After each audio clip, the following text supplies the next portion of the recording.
Hello and welcome to the Collapse Experiment. Today I am discussing this article that I found that just by the title kind of knew it was a bunch of BS. I see these pop up all the time, especially if you're a writer or inspiring writer. I have over 30 books on Amazon myself. I had some success early on. And then for various reasons, greed, Amazon pretty much squashed the independent writer. They just squashed independent writers.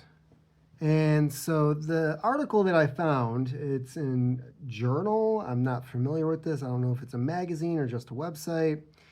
Astounding success, how one writer made 2.5 million self-publishing. Interesting, by Ojo. It's just Ojo. And I don't know who this guy is. Let's see here. He looks Asian, probably Japanese, I'm guessing. Joined January of 2023. I explore anything that matters because the best discoveries don't fit into a box. That's about it. Let's head back to the article. Discovering Amanda Hawking's journey from obscurity to millionaire author. It's a 3-minute read, so he really dives down deep into how she did this. I have never heard of this person before. And the picture, credits to Getty Images. So this isn't even a picture of the author. They've got this, yeah. I'm not even going to bother describing the image that they use. Why they wouldn't use the image of the actual author herself, don't know. So let's do this 3-minute thing and see what exactly they're saying I am supposed to do in order to become a millionaire author. Because I glanced over it earlier. I'm telling you, the math does not add up. Starts out, waking to find an overflowing bank account sounds like a dream, but for one determined writer, it became reality. With nothing but talent, perseverance, and an internet connection, Amanda Hawking turned her passion for writing into a multi-million-dollar career. No publishing deals, no agents, just a keyboard, a story, and willingness to bet on herself. Now see, this was all true 2013, 2014. This happened for a lot of people back then. And then Amazon just foobarred the shit out of it, okay? Before she was a household name, I've never heard of her before. I did not know she was a household name in the self-publishing world. Okay, household name in the self-publishing world. Hugh Howey, that comes to mind. Amanda Hawkins, no, I've never heard of this person. Amanda was juggling jobs, barely scraping by. She had poured her heart into the manuscript after manuscript, only to be met with rejection after rejection from traditional publishers. Welcome to the club. The doors weren't just closing on her, they were slamming shut. Oh, poor you. But instead of giving up, she took an unconventional route. She put her books, and there's a link here. We'll click on this later to find out what exactly she's writing, directly in front of readers by self-publishing them as ebooks. That single decision changed everything. Okay. She priced her books affordably, often under $1. Here's where this article turns into bullshit. Which made them accessible to readers hungry for new stories. With every sale, her audience grew. Within a year, she had sold over 1 million copies. Over 1 million copies. $1 per copy. Finish this paragraph and then I will break this down. This wasn't luck, it was strategy, determination, and keen understanding of what readers wanted. Okay, for one, they already say that most of them were under $1. Amazon, anything under $2.99, they might have raised it in the last year or two, but anything under $2.99, you got 30% of. So if these books were 99 cents, she would have gotten 30, 33 cents, somewhere around there per copy. She sold just over $1 million. That'd be $330,000, not 2.5 million. This is not adding up. And Amazon is the biggest marketplace for ebooks. You can do the other stuff, but it's not going to compare. If you're going to go big, you have to do Amazon, which really sucks. It does. I admit that. They play a lot of games. But let's see what else this article has to say. One of the biggest reasons Amanda succeeded where so many fail was her ability to market her work. She didn't just publish and hope for the best, she connected with readers through social media, built a loyal fan base, and consistently released new books to keep them engaged. The more she published, the more momentum she gained. She understood the power of building a brand around her name, ensuring that readers would recognize her work and eagerly anticipate new releases. This is not done in a year. This is bullshit. No. I'm not buying this at all.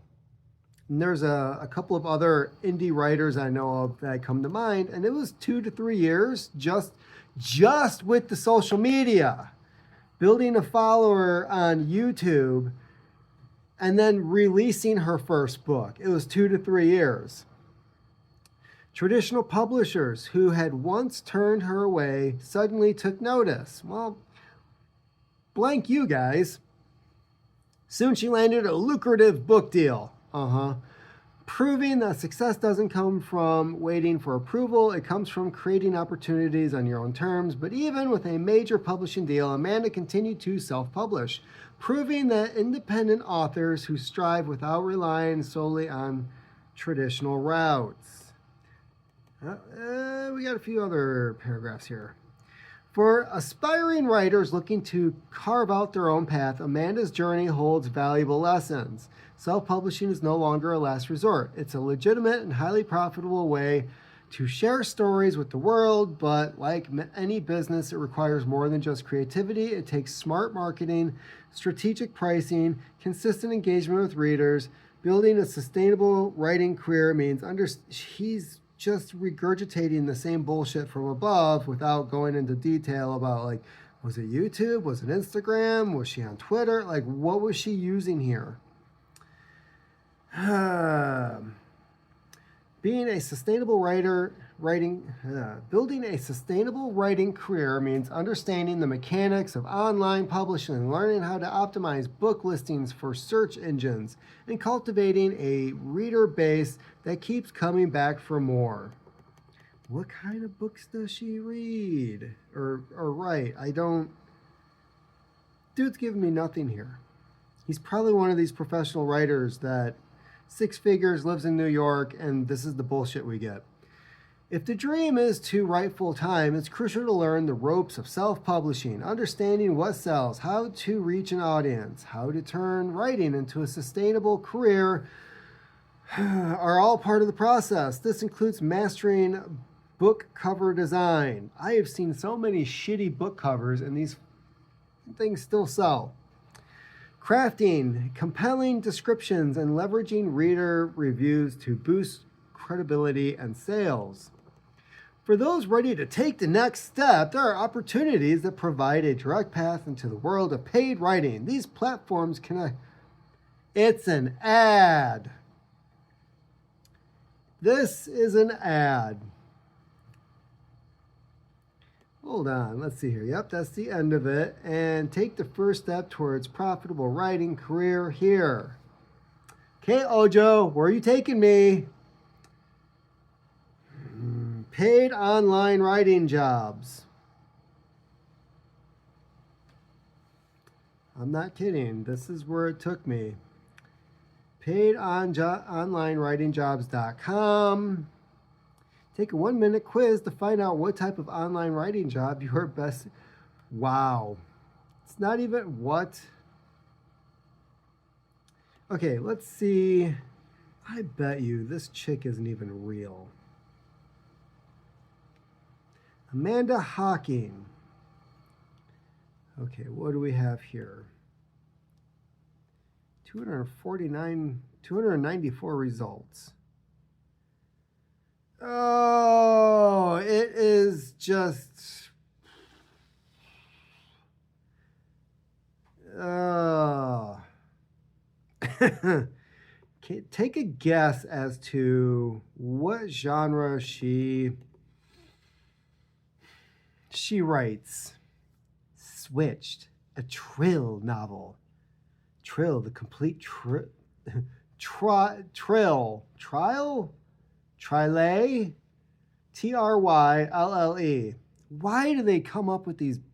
The complete trilogy, Scorched, Torn, Ascend. My Blood approves the complete saga. Muse of Vespin? Is it Jamin? I don't know. Hello Child, the Hallows Book 4. Okay, so this person unfortunately is real.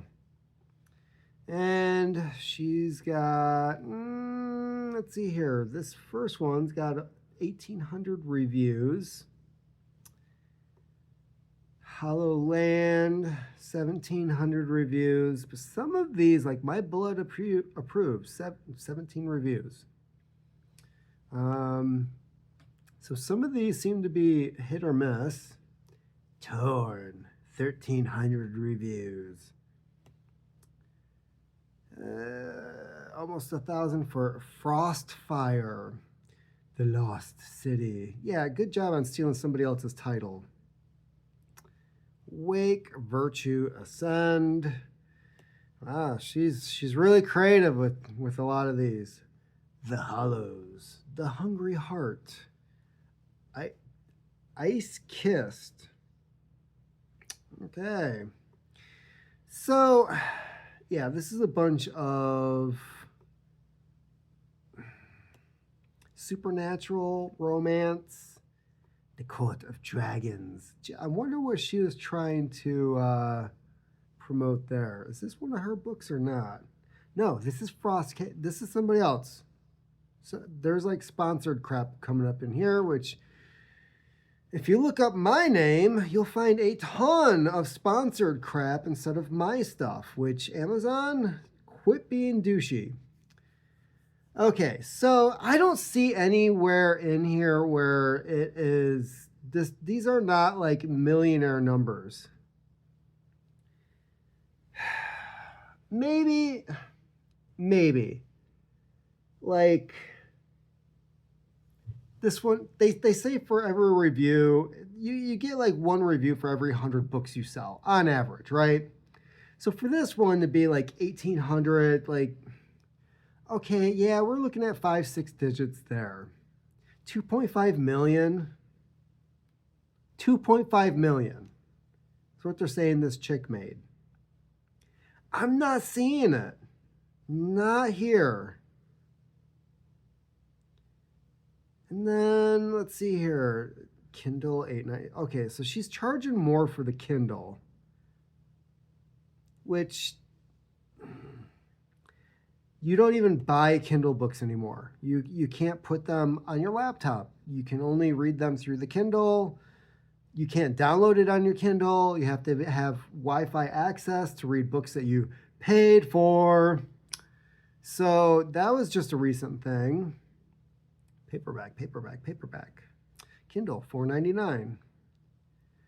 Yeah, I've never had luck of getting anybody to buy anything because it's Kindle. Like if somebody does buy a copy of my book on Kindle, it's $2.99. Some of the longer stuff I was making $3.99 or $4.99, depending on what it was and how long of a book it was. But this stuff here, okay. So going back to this article, I don't even think he interviewed this chick. I think he's pulling numbers out of his ass, honestly. And I think it's all to sell this thing at the end. Exploring it, yeah, it's about the creator. Support the creator. No. And again, he used Getty Images. So he didn't even use photos of Amanda Hocking. Let's look up what she actually looks like. Amanda Hocking, American writer. Okay, that is weird. Getty Images, but he did find her. So those were pictures of her. But why do you have to use Getty? Like, he obviously had no contact with this woman whatsoever. So I want to know where the hell he got these numbers from. Because I'm not buying any of it. Meet Amanda Hocking, ebook millionaire. There's a 2011. This shit is old. Okay, that makes sense. If it was 2011 and she was putting this stuff out, because there was another guy. Oh man, what was his name? I don't remember. He did this debate as to whether or not ebooks and self-publishing was destroying the publishing industry. And there was one guy who represented the publishing companies, and then there was this guy who was like, "Hey, I was writing books for 10 years. I would send them out to publishers. I would get rejection letters." So he had like 10 years of material of these books that he had been writing. And then once Amazon came out with their Kindle ebook self-publishing platform, he puts all of them on there. And yeah, he became a millionaire within the first year because he was one of the first through the door, just like I was. 2013, there wasn't that much post-apocalyptic fiction. And so I made I made decent money self-publishing in 2013 and 2014 to the point where I got out of debt. I paid off a bunch of stuff. I had extra money left over. And yeah, at some points I was pulling in like $2,000 in royalties per month. So it makes sense, but this was published 5 days ago. And it doesn't apply to 15 years later. This is a bullshit article. Fuck you, Ojo. Ojo doesn't know what he's talking about. He definitely, I think somebody got on his ass and was like, "You need to write some shit and sell this, or we're getting rid of you." And he was like, Because, yeah, it makes sense when she's probably not even a millionaire anymore. I wonder if her sales dropped down just as much as mine did, because like some of the numbers I was seeing here, it was like, okay, how did she go from having 1,800 reviews on one book in one series, and then it goes to like three. Let's click on this Muse book and see when exactly this was published, so that she only has 3 reviews. This is for 12 to 18-year-olds, and it was published January of this year. So her fan base, it's been 3 months, and she only has 3 reviews on a brand new book. So she's not even pulling these numbers anymore. This guy's article, bullshit. Complete bullshit.